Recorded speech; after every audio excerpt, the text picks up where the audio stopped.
Magic Treehouse number 3, Mummies in the Morning.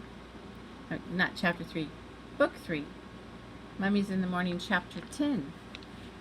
Another clue. Late morning sunlight shone through the treehouse window. Shadows danced on the walls and ceiling. Jack took a deep breath. He was lying on the floor of the treehouse. "I wonder what Mom's making for lunch," said Annie. She was looking out the window. Jack smiled. Lunch. Mom. Home. It all sounded so real, so calm and safe. "I hope it's peanut butter and jelly sandwiches," he said. He closed his eyes. The wood floor felt cool. "Boy, this place is a mess," said Annie. "We'd better make it neater in case Em comes back." Jack had almost forgotten about Em. Would they ever meet the mysterious Em, the person who seemed to own all the books in the treehouse? "Let's put the Egypt book back on the bottom of the pile," said Annie. "Good idea," said Jack. He needed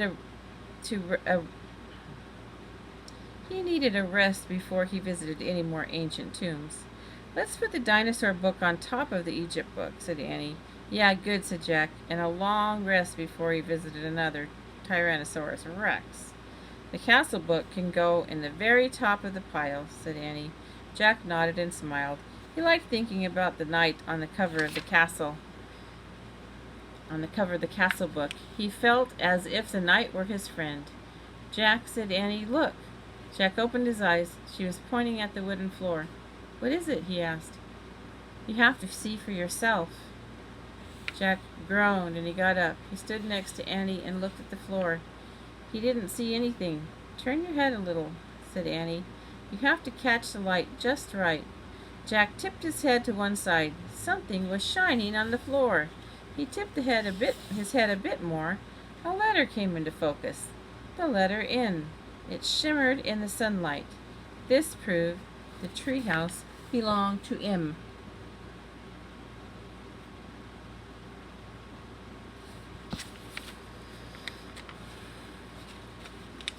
Absolutely for sure. No question, no doubt about it.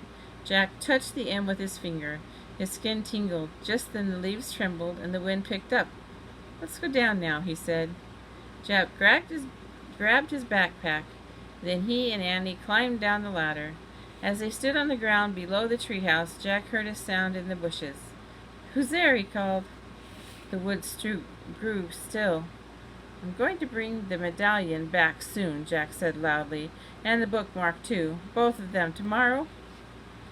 "Who are you talking to?" asked Annie. "I feel like Em is nearby," Jack whispered. Annie's eyes grew wide. "Should we look for him?" But just then, their mother's voice came from the distance. "Jack! Annie!" Jack and Annie looked around at the trees. Then they looked at each other. "Tomorrow," they said together, and they took off running out of the woods. They ran down their street, they ran across their yard, they ran into their house, and they ran into their kitchen.